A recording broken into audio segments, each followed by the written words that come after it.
Warren Beatty's list of women he dated with the worst hygiene. Warren Beatty, a man who reportedly dated almost every leading actress in Hollywood from 1960 to 1990, kept a secret beyond his legendary conquests. Behind closed car windows after dropping off his famous dates, Beatty would deliver devastatingly precise critiques of their personal hygiene to his longtime driver, Michael Reynolds. Warren had the most sensitive nose in Hollywood, revealed Reynolds, who drove Beatty from 1965 to 1992. The man could detect a mist shower from across a crowded room. Unlike his friend Jack Nicholson, who bragged openly about his exploits, Beatty maintained an unsettling detachment when discussing romantic disappointments. No raised voice, no apparent emotion, just observations delivered in the same measured tone he used on film sets. After dates, he'd slide into the back seat and immediately open the window, regardless of weather, Reynolds told me during our interview in his modest Sherman Oaks home.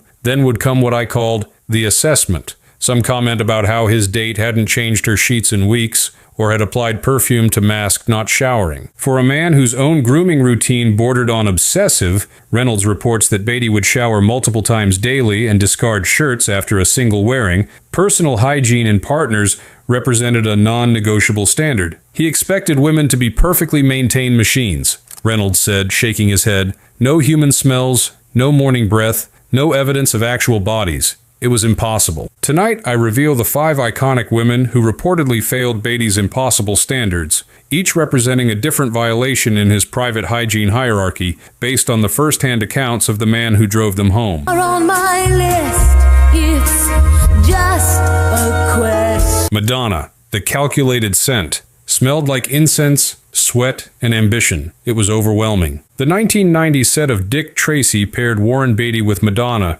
creating a brief but volatile relationship that Reynolds witnessed from the driver's seat of Beatty's car. I picked them up after the premiere at Grauman's Chinese Theater, Reynolds recalled, still visibly amused by the memory. They'd walked the red carpet together, attended the after-party for about an hour, then Beatty suddenly emerged alone. He slid into the back seat looking genuinely rattled. According to Reynolds, Beatty sat silently for several blocks before finally speaking. He just said, "She changes her scent throughout the evening, Reynolds. Did you notice?" Reynolds remembered. Then he launched into this detailed inventory of her perfume strategy, like he was describing a military operation. Beatty allegedly told his driver, "She smelled like incense, sweat, and ambition." It was overwhelming. From my conversation with Reynolds, it seems Beatty wasn't disturbed by Madonna smelling bad in any conventional sense, but by what he perceived as her strategic approach to scent. Something, I gather, threatened his own carefully constructed control. "A few nights later, I was waiting outside her place when Warren came storming out," Reynolds continued. "He got in carrying his jacket rather than wearing it. He claimed she'd sprayed her perfume on it when he wasn't looking. He seemed genuinely disturbed,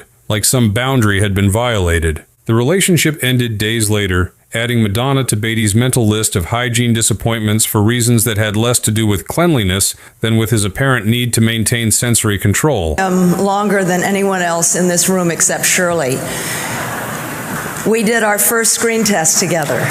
Jane Fonda, revolutionary rejection. Warren said she had a thing against deodorant, and it showed. Jane Fonda in 1971 was at the height of both her career and political activism when she briefly connected with Warren Beatty. Their relationship coincided with her most radical period, creating tensions that Reynolds witnessed firsthand. "I picked them up for a Vietnam veterans benefit in the Valley," Reynolds recalled. "It was July, about 95 degrees. Warren got in already looking annoyed. The moment we pulled away, he turned to me and said, 'Reynolds, she refused to use deodorant before a fundraiser in this heat. She gave me a lecture about aluminum and corporate chemicals.'" According to Reynolds, Beatty seemed genuinely bewildered by Fonda's deliberate rejection of conventional hygiene products. Warren said she had a thing against deodorant, and it showed, Reynolds told me. He kept saying, "I don't understand how someone can spend hours perfecting her hair for a protest, but refuse basic hygiene products." The relationship deteriorated over several weeks,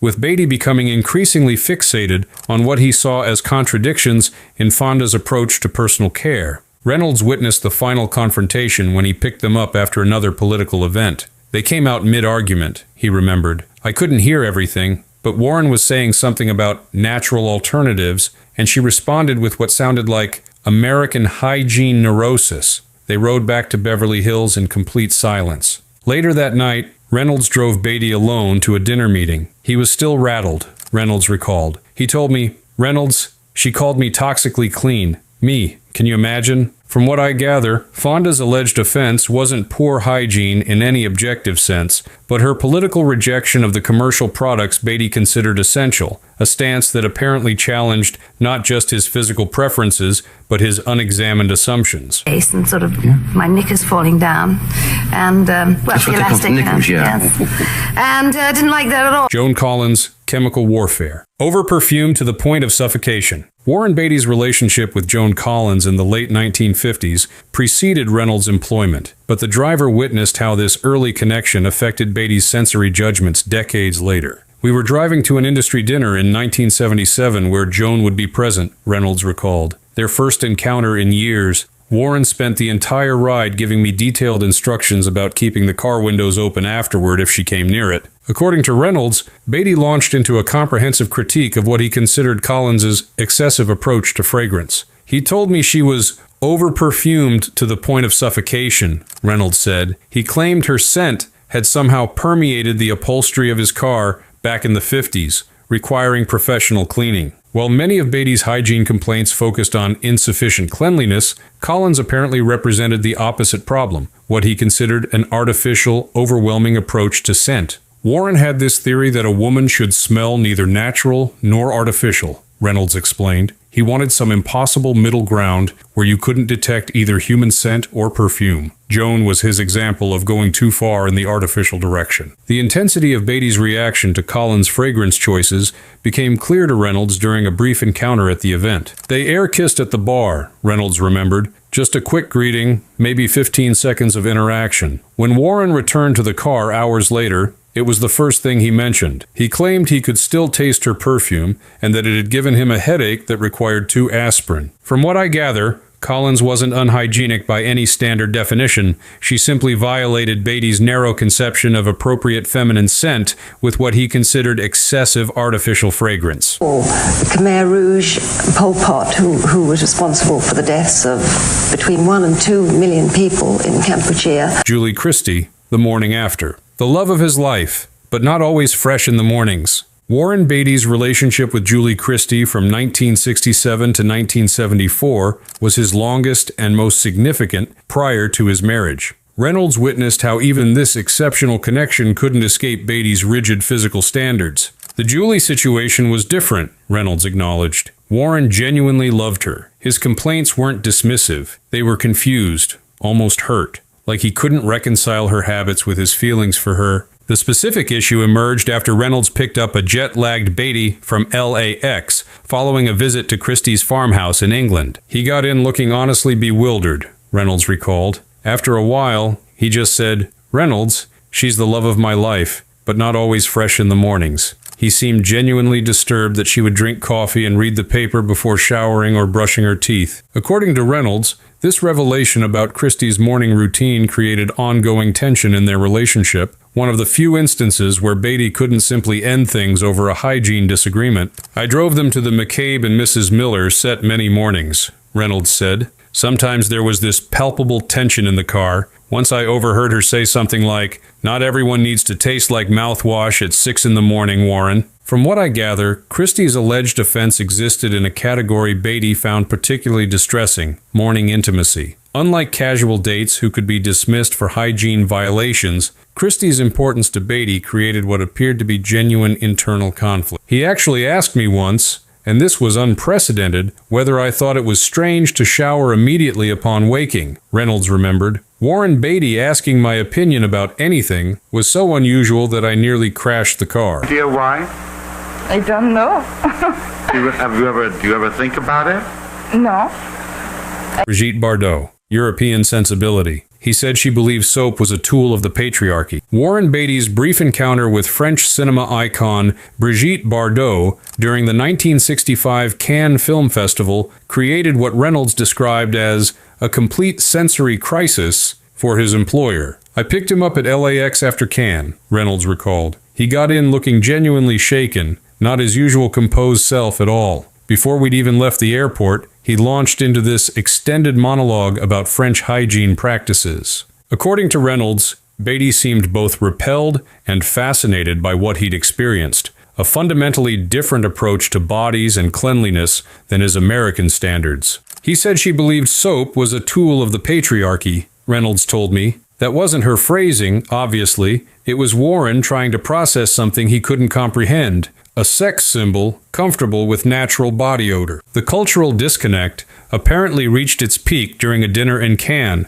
where Bardot's European approach to personal hygiene collided directly with Beatty's American expectations. Warren described this dinner in detail, Reynolds said. Apparently Bardot had come directly from a yacht excursion. No shower, just a change of clothes. At some point she'd raised her arms, showing unshaven underarms, and laughed when she noticed his reaction. For Beatty, whose entire concept of feminine appeal centered on the careful elimination of natural processes, Bardot's comfort with bodily reality created a conflict he couldn't resolve. He kept saying, "Reynolds, she's considered the most beautiful woman in the world," Reynolds remembered, like he couldn't reconcile her beauty with what he considered poor hygiene. It fundamentally challenged his understanding of what attractiveness required. The brief connection ended after a night at Bardot's Saint-Tropez home that apparently exceeded Beatty's sensory tolerance. Reynolds reported that his employer cut the trip short, calling unexpectedly to change his return flight. "He called me from Paris sounding rattled," Reynolds said. "He just said, 'The French approach bodies differently, Reynolds.' He seemed genuinely unsettled by the experience." Warren Beatty's alleged hygiene blacklist reveals more about him than about these 5 legendary women. Each apparently violated his narrow conception of acceptable feminine physicality, not through poor cleanliness, but through various challenges to his rigid control. Madonna's strategic scent, Fonda's political rejection of commercial products, Colin's perfume maximalism, Christie's casual morning habits, and Bardot's European sensuality represented different forms of feminine autonomy that Beatty apparently couldn't tolerate. Warren wanted women who smelled like his fantasy of women, not like actual human beings, Reynolds observed during our final exchange. The common thread wasn't poor hygiene, it was independence. These women refused to modify their physical selves to match his preferences. The ultimate irony is that Beatty's decades of romantic wandering ended only when he met someone who turned his exacting standards back on him. According to Reynolds, Annette Bening accomplished what no previous partner had managed. She made Warren Beatty worry about meeting someone else's physical expectations, rather than merely imposing his own. "The first time I drove them, he actually asked if the car smelled fresh enough," Reynolds recalled, still sounding amazed. Warren Beatty, concerned about someone else's sensory judgment, "I never thought I'd see it." After judging countless women for failing to meet his impossible hygiene standards, Beatty finally experienced the vulnerability of being measured by the same